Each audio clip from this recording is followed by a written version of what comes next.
From 1975 and from the Agfa range comes The Sword and the Claw, otherwise known as Lion Man, from 1975. This is a historical epic.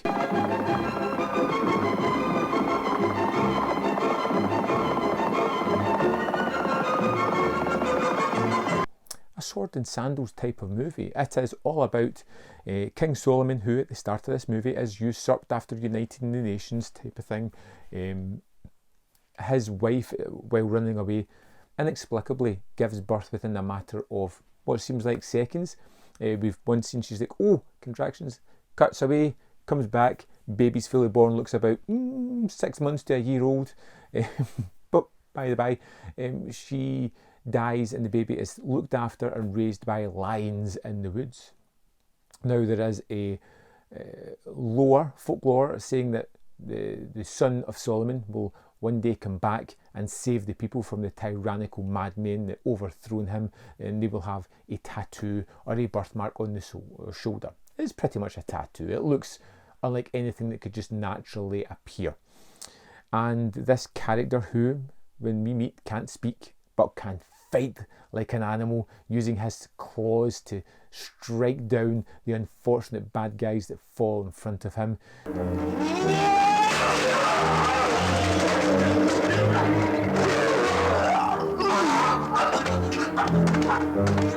He must somehow learn to communicate, fall in love, save the day, and become a hero to the people.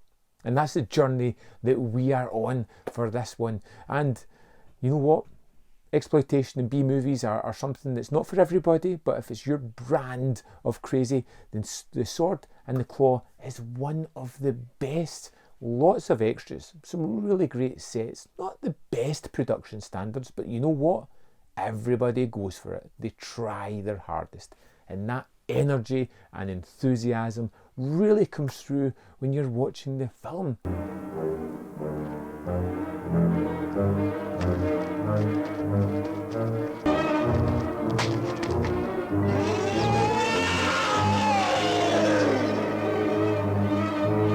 And the fight scenes are highly enjoyable. The music is completely ill-fitting and a little bit too jaunty for my liking, but somehow I looked forward to the next musical cue of that dropping and the next instalment of the bad guy being megalomaniacal bad guy type person.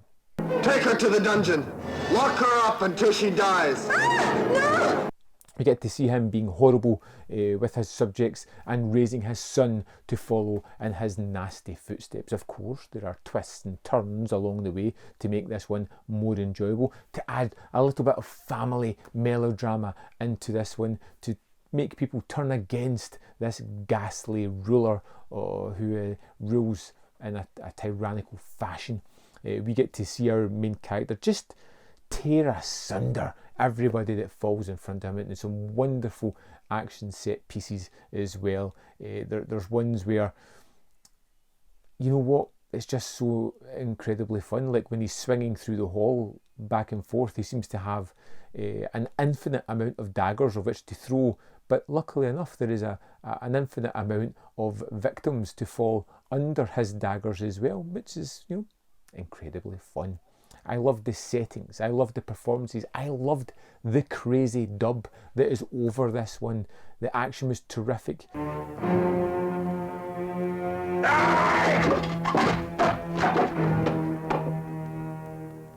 The Sword and the Claw is crazy good fun. It is over the top. It is expansive in the way it's trying to tell its story. There's a nice compliment for the movie right there.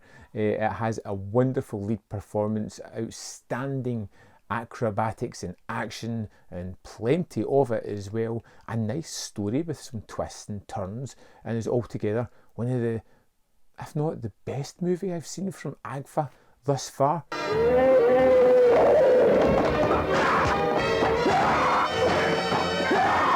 Incredibly fun, a wonderful rip-off, and just terrific entertainment. Now, I may come back and review the next movie on this, Brawlbusters, once I get around to checking that out, but The Sword and the Claw is one to look out for. If you're into these kind of movies, that have the top end of the production standards, I would say. The Sword and the Claw is most definitely for you. I loved it. There's more content up here. You can see more of my stuff if you so wish. If you want to click that like button, it will stop Iron Man from clawing my eyes out, and you can join the Patreon or the membership program if you want to give me a little bit extra support. Thanks for watching. I'll see you next time on Man v Film.